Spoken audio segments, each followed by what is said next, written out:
Marina Maheto, and I'll be your host for this year's event. 5 years ago, SpreadTalk was launched by SpreadAid International. Now, SpreadAid International is a registered NGO here in Ghana that has positively influenced the lives of many. One of SpreadAid's mission is to raise leaders, and that is what birthed SpreadTalk. SpreadTalk brings together young achievers and entrepreneurs to inspire other young people into fulfilling their lives' goals.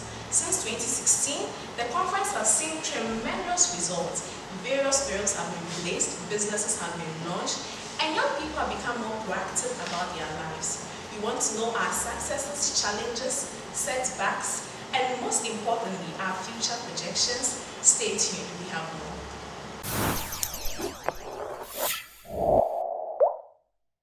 It's SpreadTalk 2020, and it's time for you to meet our lovely panelists for this year's event. On my immediate right, I have with me Richmond Bena. Now, Richmond Bena is a writer and a business consultant. He had his first degree from the University of Ghana in business administration. He's a certified entrepreneur from Bocconi University in Italy, and he also has a certificate in human capital strategy from School of Business, University of California. Sitting next to him, we have the only lady on the panel, who is Miss Tracy Rashida Al-Hassan Bawa. Now, Tracy is a farmer and a certified project manager.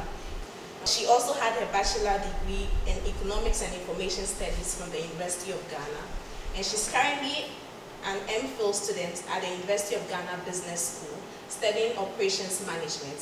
She is also the executive director of Board Company Limited, a company that grows cashew nuts and other cash crops.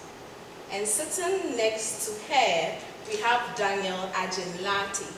Daniel is the head of the business and leadership workforce of SpreadAid International.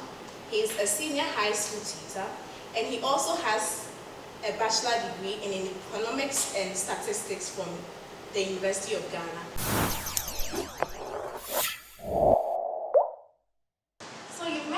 Panelists for SpreadTalk 2020, and I can't wait for us to go into discussions with them. But before that, let's acknowledge our sponsors: SNP, SpreadAid International, L Divine Foundation, which is a talent management accelerator, DUSAF, Cool Peace Legal, and Power Foundation. Thank you so much for sticking with us since 2016. And we are open for sponsorship, so if you want to sponsor SpreadTalk in subsequent years, you're free to do so.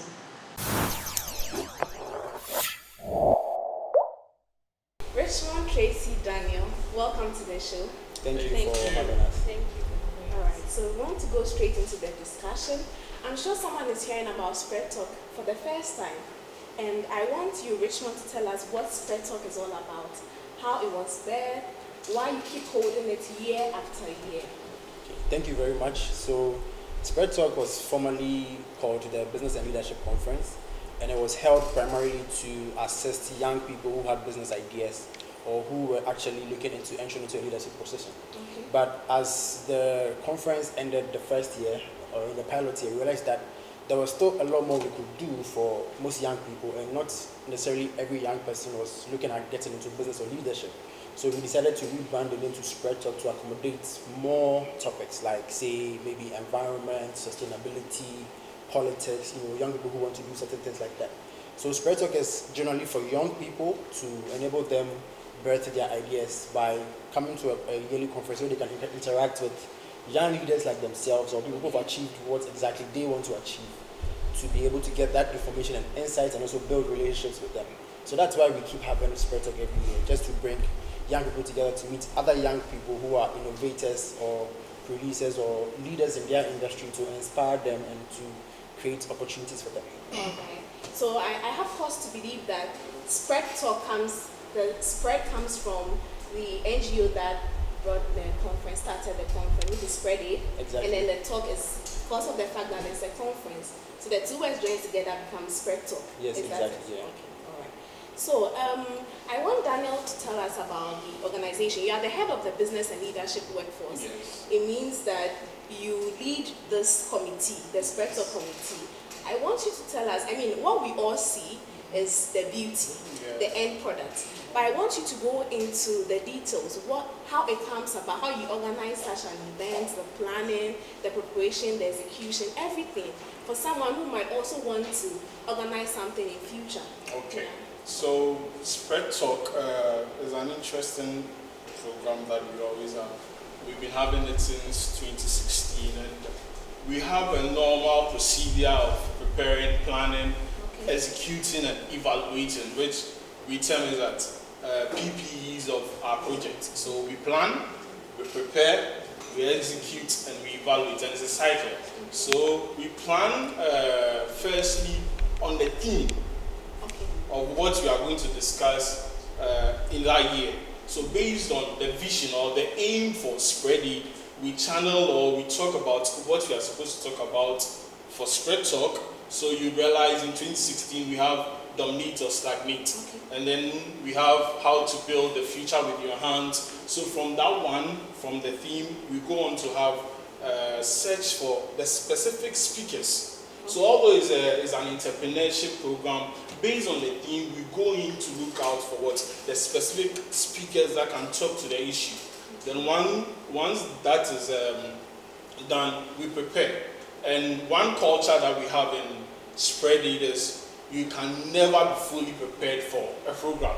I mean, you do it, you second guess yourself, you check it, you fact track it, and all that. So once the logistics comes in play, the funding and the publicity, which is not easy because we are dealing with the youth, and these guys, I mean, would see it, but then they wouldn't mind.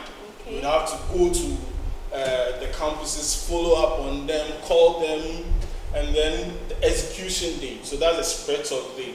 And we have a policy whereby we would always have to have a plan B for the D-Day. So I remember there was this time, the MC didn't show up. And it was interesting. There was this time too that we had the date set, and amazingly, it was a time for the IAs for the students, and sponsors were there, and then the participants weren't there. So we had to have a plan B and then switch things all around. So once that is done, we have to evaluate. Then it goes back to the planning for the next year. So it's more like a cycle. We plan, we prepare, we execute, and then we evaluate. That's your PPE. That's our PPEs for every project. All right. Now, what I want to ask you about is the publicity. You're saying they don't patronize it, or they do not want to. Is there a reason for that? And how do you finally get them to come for the event that is specially designed for them? So the whole thing is, once someone attends, it is easier for the person to come back. The problem is getting the new people to attend. And because there is so much, a whole lot of conferences and entrepreneurship, right now that's the norm. I mean, everybody's having an entrepreneurship program. Now, how to convince the person to tell him that this is not just any kind of entrepreneurship. So you would have to actually force them sometimes. There are times we go to campuses and then people are just walking by, and you have to drag him to the venue. Wow. Once the person comes there and hears the stories and the inspirational things, then you'll be convinced that this is a special one. So it's not just about posting the pictures and the flyers and everything, but sometimes you have to go to the ground and bring the people in. And those people do not, when they come, they don't leave regretting coming. Of No, course, not at all. They are fully Not at all, impacted, not at all, not and at they're all. ready to take the world on. Yes, yes. Okay. So Daniel spoke about problems with publicity on campus, getting these young people to come for the conferences. And I'm wondering why, because I've been on campus and it's different for music videos where the whole place is full to capacity. So I want to ask Richmond, why is that a problem? This is a young entrepreneurship conference for them. So why would they rather go for the music programs and not come for conferences designed to help them? Well, I think most young people are interested in things that bring them comfort, and for an entrepreneurial conference, a young person may not really see the need of attending a conference at that stage in their lives. Unless, of course, maybe they have like a specific plan on what they want to do in the future. That's when maybe they can be convinced to attend a conference like SpreadTalk. But with music events, trade shows, it's easier to convince young people to attend. So I think the main reason why they are not coming is because most of them feel they are not at that point in their lives where they may need to attend something like that. Okay, so then we have a solution there. It means that moving forward, the publicity should have addressed that need. Try to let them know why they need to be at the event in the first. And of course, it will not just happen over a short period of time. It will take time, but then I'm sure it will be a problem that will be resolved. So you've spoken a lot about the execution and why the conference. I want Tracy to tell us some of the most exciting and of course the challenging moments in organizing SpreadTalk and even at the event. Okay, so over the years, SpreadTalk has been mostly organized on the University of Ghana campus, and mostly venues are rented out to students to be able to use to organize their events. Okay. So what happens is they are given a specific time, probably let's say from 9 to 12, because then you have other events on waiting to be taking place. So you have to make good use of this limited time to be able to organize the program. And it becomes even worrying because some of the participants do not turn out on time. So you are wondering whether you'll be able to make the participants will get their maximum satisfaction and whether the program would actually be able to create an impact on them, if it will be effective enough given the space of time. So usually that's one of the challenges, and also has to do with funding. Funding mostly is internally generated, and this is from contributions from members of SpreadAid International. And members of SpreadAid International, most of them are students, and just few of them are working. But however, in our own way, we raise the money or the funds to be able to organize the program. That's so inspiring. Other students putting in their pocket money to organize an event for their course. That is we actually go on fundraising to hostels, to students, to raise funds to be able to organize the event. But even sorry, not to cut you, but even with that time, you are still able to make the impact. Yes, even though yes, and that's the satisfaction moment for me, like personally. And the most exciting part of it, probably it may sound weird or funny, but personally, on a personal level, it has to do with the refreshment part. Wait, not so fun, because it has to do with the refreshment part, because when you see that the participants are seated and then they are involved in the program, and then you are sharing water or refreshments to them, it gives me some kind of satisfaction, like some inner fulfillment, because you are serving them and they are happy just to see them happy, receive it, and then just say thank you. They are involved in the program, you are able to give them amidst any challenges, you're able to satisfy them. So for me, it gives me a sense of responsibility. Yeah, and I've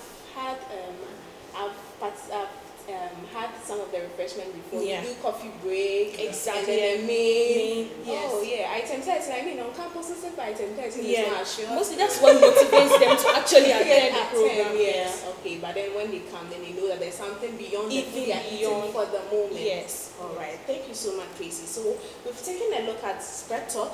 We've spoken about organization and the challenging and exciting moments. Up next, we are going to be discussing what makes SpreadTalk different from other conferences, and then why the youth is the main focus for the conference. Please stay tuned.